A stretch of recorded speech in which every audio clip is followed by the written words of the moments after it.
Kestrel Vale buried her mother before the sun had fully climbed above the prairie. 6 days later, the front door of the small farmhouse opened again, this time without a prayer or a hymn. Silas Bragg, her stepfather, stood on the porch with a single decision already made. There isn't room here anymore. The last wooden chest that had belonged to Kestrel's mother crashed into the yard.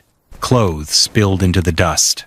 Her younger brother, Nolan, rushed forward to save a folded quilt, but Silas pulled it away before he could reach it. Kestrel never argued. She knelt beside the broken latch and gathered the weathered notebooks left by her late grandmother, Maud Kettering. One of them opened in her hands as the wind turned a page. "The ridge remembers water longer than the valley." That sentence stayed with her, but it was the detailed sketch beneath it, a towering rock face defined by distinct familiar layers of stone that made her breath catch. She knew exactly which barren cliff her grandmother had been studying. And right when most people in Ash Hollow Crossing believed the two children would soon be begging neighbors for a place to sleep, Kestrel was already thinking about Rookledge Cliff. By the following afternoon, nearly everything that could be sold was gone. A worn wooden chest brought only a few dollars. A thin nanny goat changed hands for less than anyone expected. Several rusted hand tools added the final coins. When Kestrel counted the money in her palm, the total came to exactly $10. The news traveled through Ash Hollow Crossing long before she reached the recorder's office. Bram Whitlock, the owner of the largest dry goods store in town, assumed she had finally accepted reality. Renting a room seemed like the sensible choice. Reverend Asa Morrow, the local minister, quietly offered to place Kestrel and Nolan with a church family until they found steady work. She thanked him. Then she declined. Instead of signing for a room, Kestrel placed the $10 on the counter and purchased the abandoned tract known as Rookledge Cliff.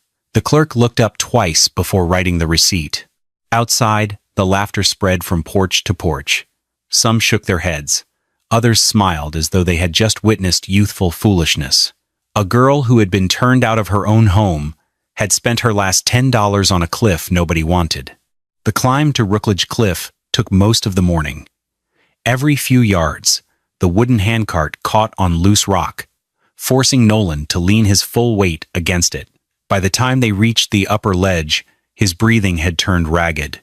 He looked across the barren slope and wondered how anyone could call this place a home. Kestrel never hurried toward the shallow recess in the cliff. Her attention settled elsewhere. She watched how the morning sun reached the southern face while the northern wall stayed in shadow. She traced the path where rainwater had once carved narrow channels through the stone. A steady breeze slipped across the ridge instead of crashing against it.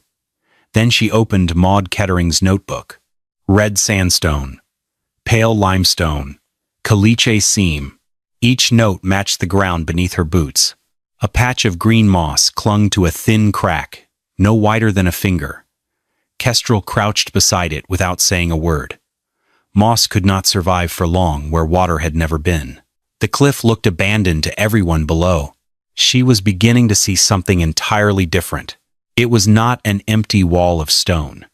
It was a system that had been quietly keeping its own secrets for years. The first tool Kestrel unpacked was not the shovel. It was a small rock hammer that had belonged to Maud Kettering. For 3 full days, almost nothing changed on the face of Rookledge Cliff. She ran her fingertips across rough sandstone, tapped the surface with the hammer, paused to hear the echo, and marked certain places with small pieces of charcoal. One mark led to another, until scattered symbols covered the rock. Nolan watched in growing frustration. "We've been here 3 days," he finally said. "Why haven't we started?" Kestrel rested the hammer against the stone before answering. "If we choose the wrong place, the cliff won't forgive us." She struck another section. The sound came back dull. A few feet away, the next blow rang sharp and solid. "The stone is already telling us where it wants to carry weight." Late that afternoon, a dry cracking sound drifted from a shallow pocket above the ledge. Both of them stepped back. Without warning, a slab of sandstone broke loose and slammed into the ground where Nolan had been standing earlier that morning. Dust rolled across the ledge before settling into silence. Neither of them spoke for several seconds. The cliff had delivered its first lesson. Waiting had not delayed the work. It had kept them alive. Once Kestrel chose the entrance, the real work finally began. Every inch had to be earned. One person chipped at the sandstone while the other hauled loose rock away in a canvas sling. After an hour, they traded places. The rhythm stayed the same from sunrise until the afternoon shadows reached the ledge. Dust settled into their hair, their clothes, and the cracks in their hands. By the 8th day, the opening had grown large enough for both of them to stand inside. That was when Nolan made a mistake. One swing landed too close to the edge of the entrance. A thin crack raced across the cornerstone. He froze. "I'm sorry," he whispered, already staring at the damage as though the past week had been wasted. Kestrel walked over, studied the fracture for a moment, then lifted the hammer herself. The damaged section came down in 3 controlled blows. More stone followed. When the broken pieces were cleared away, the entrance was smaller than it had been that morning. "We'll cut it again," she said. Nothing else needed to be explained. The next day, they started rebuilding the corner from solid rock instead of trying to save weakened stone. That evening, Nolan fell asleep before finishing his supper. His palms were blistered, and a fresh scrape crossed one shoulder where the sling had rubbed through his shirt. Kestrel remained awake beside the fire outside the unfinished chamber. Her eyes rested on the hammer lying across her knees. The plan still made sense. The measurements still matched Maud's notes. The cliff had not given her any reason to doubt it. For the first time, however, another question refused to leave her mind. She wondered whether Nolan had inherited a burden that should have belonged to someone older, someone stronger, someone who had already lived enough to choose this kind of hardship. The fire burned lower. Across the ridge, Nolan slept without hearing the wind that moved through the stone. Kestrel quietly pulled her own blanket over his shoulders before turning back toward the unfinished entrance, knowing dawn would ask both of them to begin again. Word spread quickly that the girl on Rookledge Cliff had finally started carving a hole into the rock. Curiosity carried a handful of townspeople up the ridge one bright morning. Orrin Bell, who ran the local feed store, arrived first. His teenage son wandered behind him, kicking loose stones along the trail. Orrin studied the unfinished opening and laughed. "So this is the famous buzzard shelf." The name drew a few chuckles. His son picked up a rock and tossed it toward the cliff face. It bounced once, then rolled past the entrance where Nolan had been working only moments before. Nolan took one angry step forward. Kestrel caught his arm before another word could leave his mouth. She looked at Orrin instead. "How far down is the water in your south well now?" The smile faded from his face. No one on the ridge expected that question. For several seconds, only the wind moved through the sandstone. Orrin shifted his weight but never answered. He knew the water had fallen nearly 3 feet since spring, though he had told no one outside his family. The laughter lost its shape after that. One by one, the visitors turned back toward town, leaving the unfinished chamber behind. Elle was the last to leave. Before disappearing over the ridge, he glanced once more at the narrow crack where green moss still clung to the stone. For the first time, the cliff gave him something to think about instead of something to mock. 3 days later, another visitor made the climb to Rookledge Cliff, Ezra Pike, a 72-year-old stonemason who had spent most of his life building bridge abutments, root cellars, and church foundations, carried no shovel and offered no greeting beyond a quiet nod. He simply watched. For nearly an hour, Ezra followed Kestrel from one side of the entrance to the other. He studied the charcoal marks, the tool cuts, and the direction of every fracture before resting both hands on the top of his walking cane. Finally, he spoke. "You're reading the fractures correctly." It was the first word of approval Kestrel had heard since leaving home. Ezra pointed toward the entrance. "The keystone belongs 2 inches farther back. Let the weight travel into the shoulders, not across the opening." He stepped inside and tapped the ceiling with the end of his cane. A faint crack answered from somewhere above them. His expression changed at once. Out. Kestrel and Nolan backed away without hesitation. Another dry pop echoed through the sandstone. Ezra kept his eyes on the roof for several moments before turning toward them. 2 more hours, he said quietly, and that pocket would have come down. The danger passed as suddenly as it had appeared. No one celebrated. Instead, Ezra picked up a piece of charcoal and drew a new arch directly onto the stone. For the first time, someone with a lifetime of experience was no longer watching Kestrel fail. He was helping her build something that could last. The chamber was ready before the first frost reached the valley. Its walls were rough. The floor still needed leveling.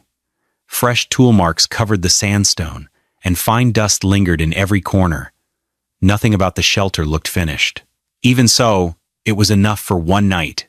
After supper, the fire outside burned low, until only glowing coals remained. Kestrel waited a little longer before stepping inside. Nolan followed, carrying a single lantern. The air felt different, not warmer because of the fire, warmer because the stone had been holding heat since morning. Nolan reached out and rested his palm against the wall. His hand stayed there. "It isn't cold," he said quietly, almost to himself. Kestrel smiled, though only for a moment. She remembered Maud's note written years before. Stone gives back what the sun leaves behind. That night, the wind swept across Rookledge Ridge without finding a way inside. The lantern burned steadily. Neither blanket carried the damp chill they had grown used to since leaving home.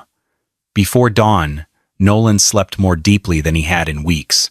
Kestrel remained awake for a while, listening to the silence inside the chamber. The cliff had not become a home overnight. It had simply proven its first promise. And for the first time, since they had walked away from their mother's house, tomorrow no longer felt quite as uncertain. With the first chamber finished, Kestrel turned to the problem that mattered even more than shelter: water. Maud's notebook marked a narrow seep below the eastern shoulder of the ridge. If the notes were accurate, a small cistern placed at the right elevation could collect enough groundwater to last through the dry months. The excavation took another week. One cool morning, a thin stream finally trickled into the basin. Nolan hurried forward with a tin cup. His excitement disappeared almost immediately. The water was cloudy, thick with pale sediment that refused to settle. "It isn't any good," he said, watching the muddy swirl drift across the bottom. Kestrel never reached for another shovel. Instead, she spent the next 2 days doing almost nothing that looked like work. She watched the water enter the basin at different hours, scratched new measurements onto a flat stone, and followed the slow current with bits of dry grass. By the third afternoon, she heard heavy footsteps on the trail.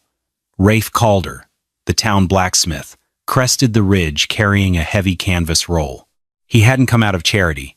He was delivering the hardened chisels Kestrel had bartered her last silver hairpin to commission.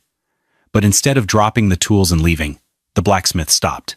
He watched her drop another piece of dry grass into the muddy swirl.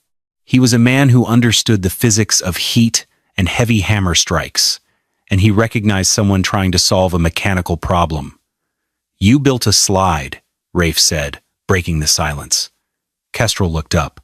Rafe walked over and pointed to the sloped floor where the water entered. "Your angle carries the water straight across that soft caliche layer. Every drop acts like a broom, sweeping up the fine dust." He unrolled the canvas, pulled out a flat chisel, and used its edge to draw a two-tiered shape in the dirt. "Don't let the water run directly into the main basin," he explained, tapping the drawing. "Dig a small, deep pocket right where the water first falls. A trap. Let the water crash into that pocket and lose its anger. The heavy mud will drop to the bottom. Once that small pocket fills, only the clean, calm water will spill over the lip into your main cistern." He handed her the chisel. The work remained Kestrel's. She spent the next day carving the sediment trap exactly as he had drawn it. The next morning, the water arrived again. It tumbled into the small, deep trap, churning the mud exactly where it fell. But by the time the water gently crested the stone lip and slipped into the main basin, the mud had been left behind. By midday, the surface of the large cistern reflected the sky like polished glass. Hope returned without a single celebration. The cistern had simply begun doing what it had been built to do. By early summer, life on Rookledge Cliff had settled into a steady rhythm. The chamber stayed dry. The cistern held clear water. Each improvement came from careful observation instead of luck. Down in the valley, small changes began to gather into a pattern that very few people noticed. The creek no longer reached the willow roots that usually stayed wet until midsummer. Grass along the lower banks faded from green to a dull straw color weeks ahead of schedule. One family deepened its well by another 2 feet. Another complained that ducks had disappeared from the marsh, where they nested every spring. Even the birds had changed their habits. Small flocks of teal circled once over the valley before turning north toward larger water. Every 7 days, Kestrel walked to the same bend in the creek. She pressed a fresh mark into a cedar stake, opened Maud Kettering's notebook, and copied another measurement beside the entries dated 1863. The numbers were becoming difficult to ignore. Distance from the waterline, flow width, depth at the crossing. One column after another drifted closer to the old record. That evening, after Nolan had fallen asleep inside the chamber, Kestrel remained outside beneath the fading light. She rested the notebook across her knees and looked toward the valley. "It's coming," she said softly. The words disappeared into the evening breeze. No one in Ash Hollow Crossing heard them. The drought had not arrived yet. Nature had offered no dramatic warning, no violent storm, no sudden disaster. Its judgment was unfolding one quiet measurement at a time. Summer hit Rookledge Ridge like a hammer. The sky turned a pale, cloudless white, and the heat radiating from the cliff face was suffocating. Despite the heat, the first cistern remained full of clear water. Nolan took that as a sign to rest. "We've got a full basin," he said, wiping sweat from his eyes. "We have enough." Kestrel didn't look at the water. Her eyes were fixed on the baked earth of the valley below, remembering the falling creek measurements from weeks ago. "One cistern gets us through a dry summer," she replied. "It doesn't get us through a dead year." There was no time to wait for confirmation. They immediately began cutting a second basin higher up the ridge, along the seam where the sandstone met the limestone. The work was brutal. The stone seemed to fight every chisel strike, and every basket of broken rock had to be hauled uphill in the blistering afternoon heat. By the 6th day, Nolan's body simply gave out. His shoulders sagged beneath a load of rubble, his knees buckled, and he collapsed against the canyon wall, gasping for air. Kestrel dropped her hammer and caught him. "That's enough," she said. He didn't have the strength to argue. He stumbled back to the cool shade of the chamber and fell asleep before the sun even went down. But Kestrel stayed outside. The rhythm of her hammer echoed across the ridge, long after sunset. Blisters tore open across her palms, the raw skin mixing with stone dust, until she could no longer feel her own hands. The measurements had promised a drought, and the second cistern had to be ready. Nature hadn't struck the valley yet, but looking at her bleeding hands and her exhausted brother, Kestrel terrified that the preparation alone might break them first. Across Ash Hollow Crossing, people searched the sky more often than they checked the ground. One good rain became the answer to almost every conversation. Bram Whitlock repeated it to worried customers while measuring flour behind the counter. Reverend Asa Morrow reminded his congregation that dry seasons had come before and would pass again. Abel Crowder, one of the valley's largest wheat farmers, finished planting every acre he had prepared that spring. The seed had already been bought. Turning back no longer seemed practical. No one was careless. Most were simply following the pattern that had carried them through every previous summer. Up on Rookledge Cliff, Kestrel made a different choice. She folded the sack of corn seed closed and placed it back on the shelf. The wheat seed stayed beside it. Instead, she filled smaller bags with tepary beans, collards, amaranth, and turnip seed. None of them promised the biggest harvest in a wet year. They promised something far more valuable if the rains failed.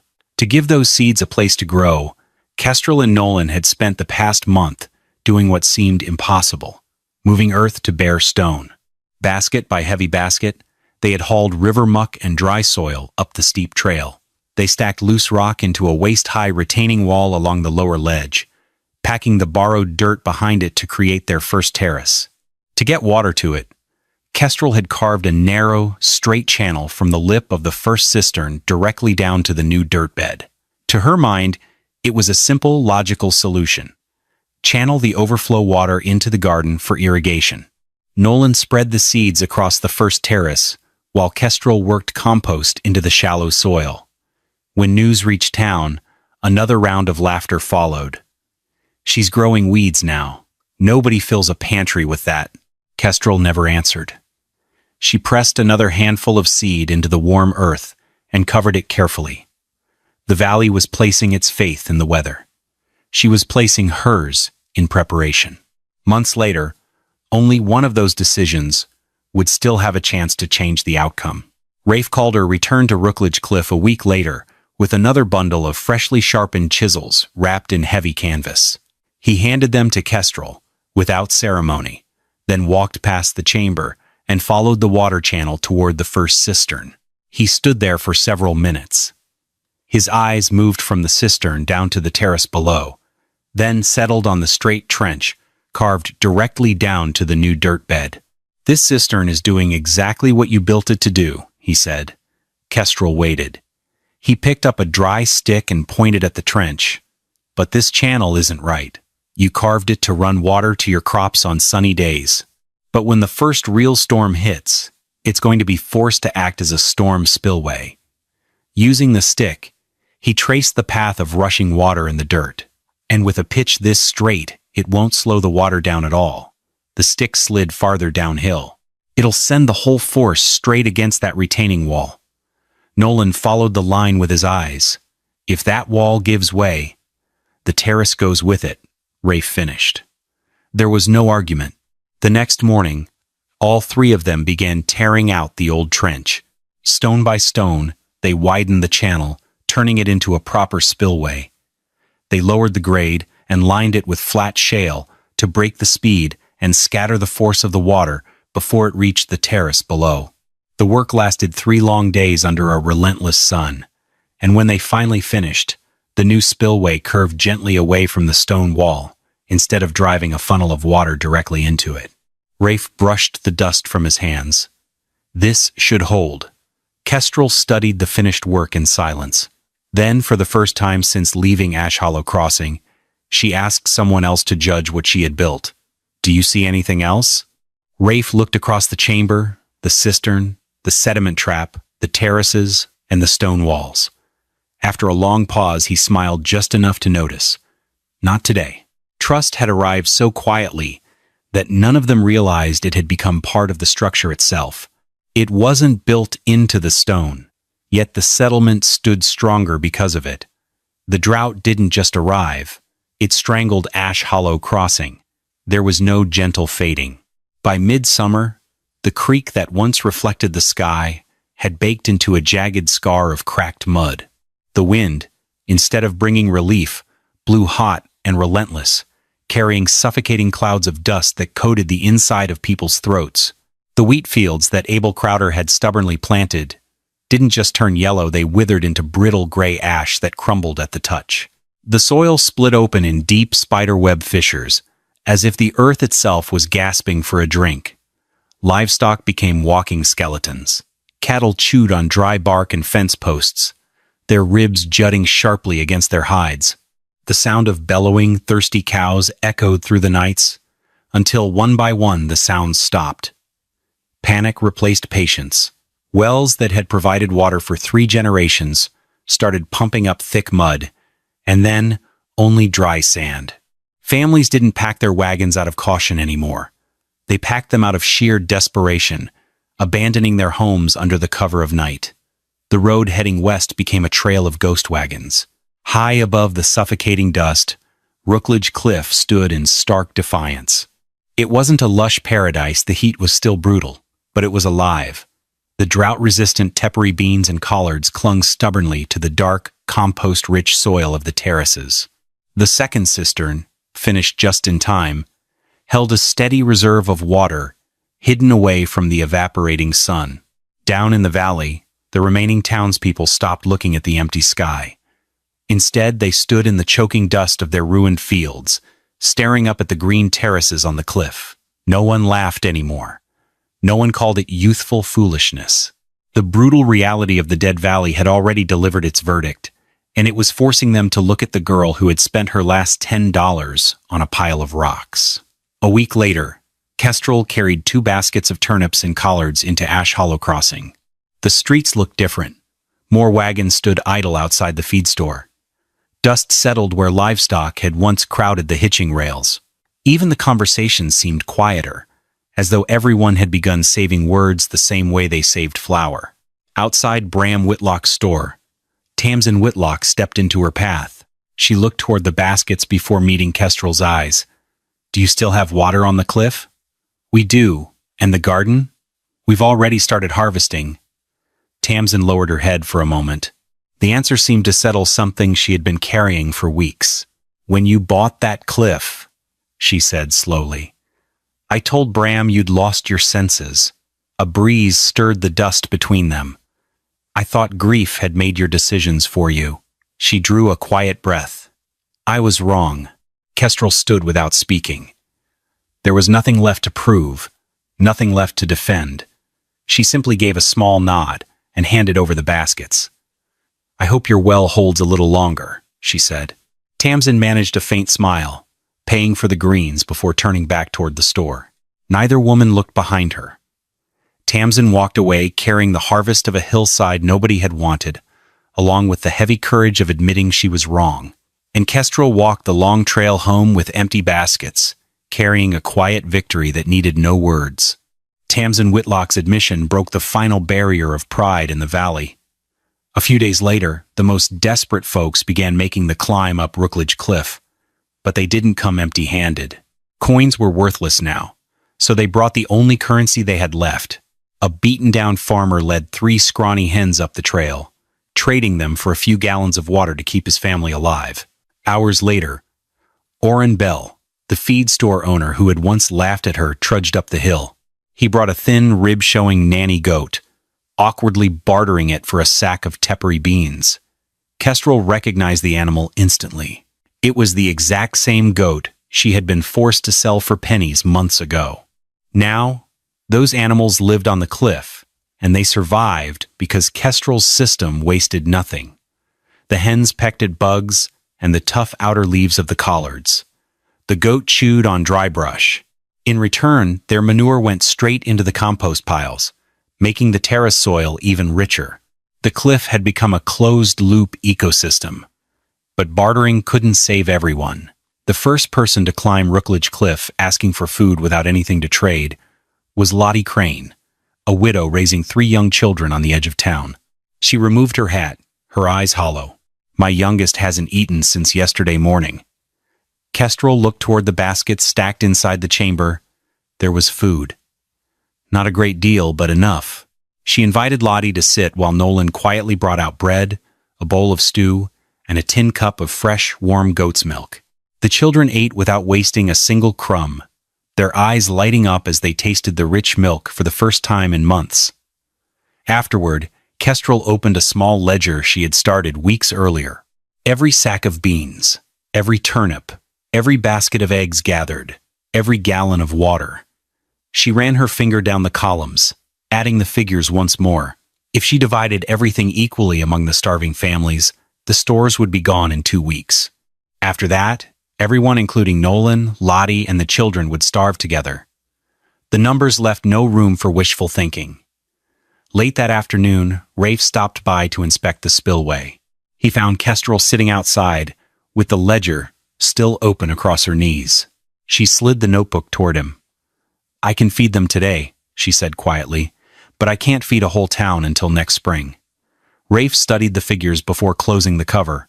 "Then don't build a line of people waiting for food," he replied. "Build a place where they can help grow it."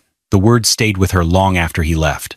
That night, under the light of a single lantern, Kestrel opened Maud's notebook and wrote a single sentence beneath the last entry. "Food disappears. Knowledge stays." She stared at the words for a long moment. The answer had never been to keep filling empty bowls. The answer was teaching enough hands to keep the bowls from ever becoming empty again. The meeting filled the back room of Bram Whitlock's store before sunset. Farmers, merchants, church elders, and landowners gathered around a long pine table that had witnessed years of arguments over fences, taxes, and grazing rights. This time, Every face carried the same question. Kestrel arrived carrying a weathered canvas satchel instead of a speech. She emptied it onto the table. Maud Kettering's notebooks, creek measurements recorded week after week, watermarks carved into cedar stakes, crop journals from the terraces, simple figures written in careful columns. Nobody interrupted. The room grew quieter, with every page that changed hands. Abel Crowder leaned forward first. He compared the creek measurements with his own planting dates, then turned another page. "The stream started falling before we finished sowing," he said quietly. "We just didn't notice." Across the table, Reverend Asa rested both hands on the notebook without speaking. Bram remained silent. He studied the rows of numbers far longer than anyone expected. Every measurement matched what his customers had been describing for months. Deeper wells, lighter grain, thinner cattle, empty wagons leaving town. Facts had gathered long before opinions began to change. Kestrel waited until the notebooks came back to her. She never asked for sympathy. She never reminded anyone that they had laughed. Instead, she looked around the room and spoke with the same calm voice she had carried since the day she left her mother's house. "I'm not asking anyone to believe me." Her hand rested gently on the stack of records. "I'm asking you to believe what you can measure for yourselves." Silence followed. It was no longer the uneasy silence of doubt. It was the silence that settles over a room when evidence leaves nothing meaningful to argue with. The following morning, Abel Crowder was the first to climb Rookledge Cliff. He walked slowly through the settlement without saying much. He stepped inside the chamber and placed a hand against the cool sandstone wall. He examined the first cistern, then the second. Water rested quietly beneath the surface, untouched by the panic spreading through the valley below. From there, he followed the narrow channels that carried every overflow away from the terraces instead of through them. Nothing had been built by chance.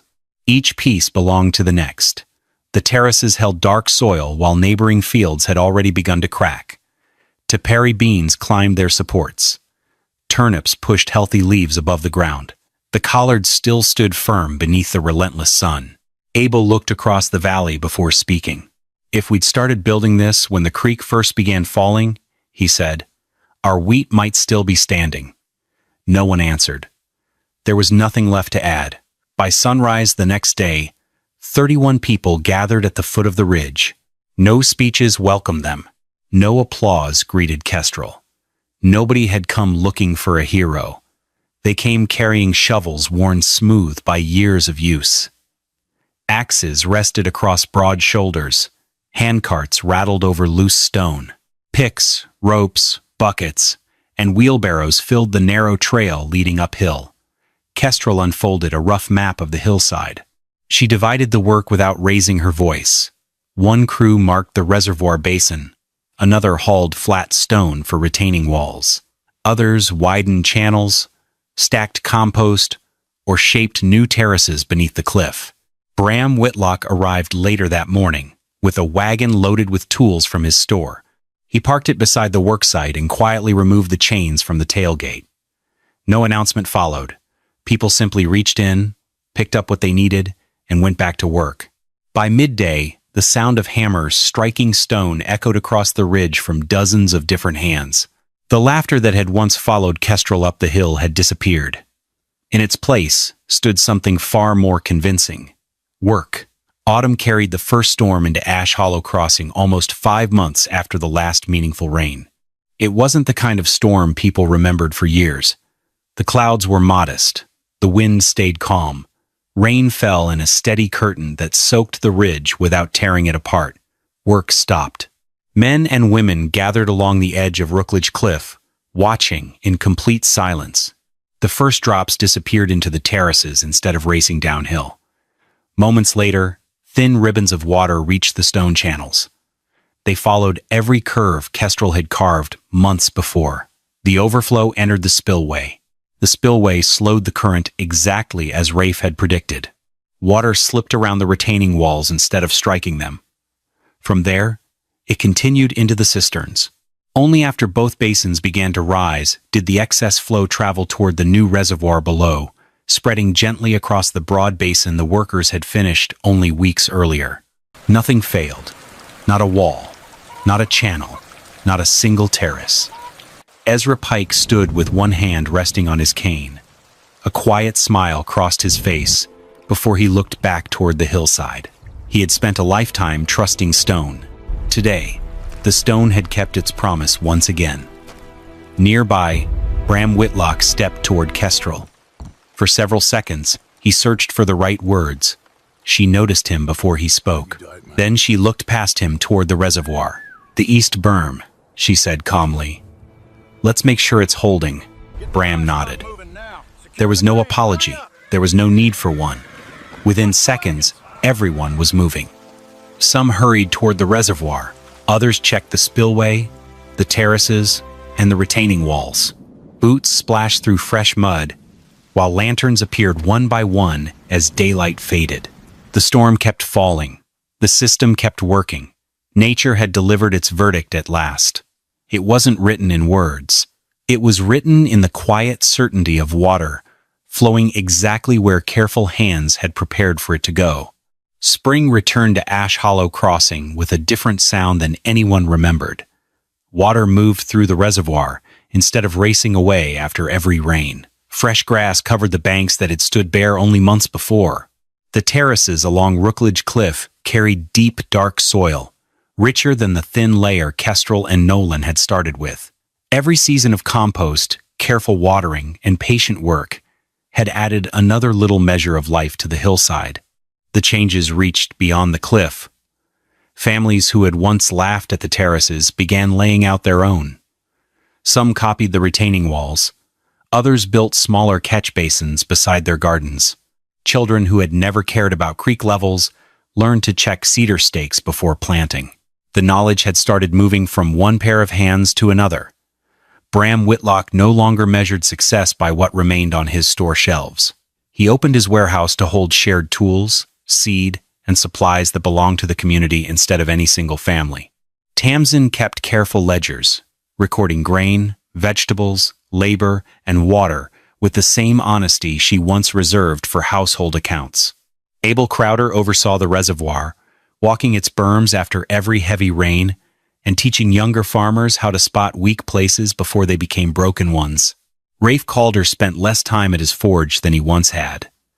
Many afternoons found him on the hillside, showing work crews how to shape stone, set channels, and sharpen tools that would outlast a single season. No one asked Kestrel to inspect every wall anymore. They no longer needed her standing beside every project. That was exactly what she had hoped for. One quiet afternoon, Nolan stood beside her near the highest terrace. Below them, people worked across the valley without waiting for instructions. A pair of boys repaired a small spillway. Two older farmers argued over the best angle for a retaining wall before testing both ideas with shovels instead of stubborn pride. Nolan smiled as he watched them. "So, we won?" Kestrel rested her scarred hands on the weathered fence, overlooking the valley. The wind carried the scent of damp earth across the ridge. She shook her head. No. Her eyes followed the water leaving the reservoir and winding toward the fields below. Nature only gave us more time. Nolan looked across the valley again. This time, he understood. The drought had never been the real enemy. Forgetting how to prepare had been. Before leaving the overlook, Kestrel opened Maud Kettering's notebook one final time. The leather cover had faded even more since the day she rescued it from the dust outside her mother's house. She turned to the very first page, where her grandmother's faded handwriting still read, "The ridge remembers water longer than the valley." Beneath it, Kestrel took a piece of charcoal and added a single line of her own to finish the legacy. And now, the people have learned to remember, too. Then, she closed the notebook. It no longer belonged to one family alone. The thing that saved Ash Hollow Crossing was never a remarkable young woman, and it was never an abandoned cliff. The turning point came when an entire community chose to trust careful observation over easy certainty, patient work over hopeful guessing, and knowledge that could be measured over opinions that could only be repeated. Long after the drought became another story told around winter fires, the terraces still held the hillside together. The reservoir still gathered rain. and the ridge kept remembering what the valley had almost forgotten.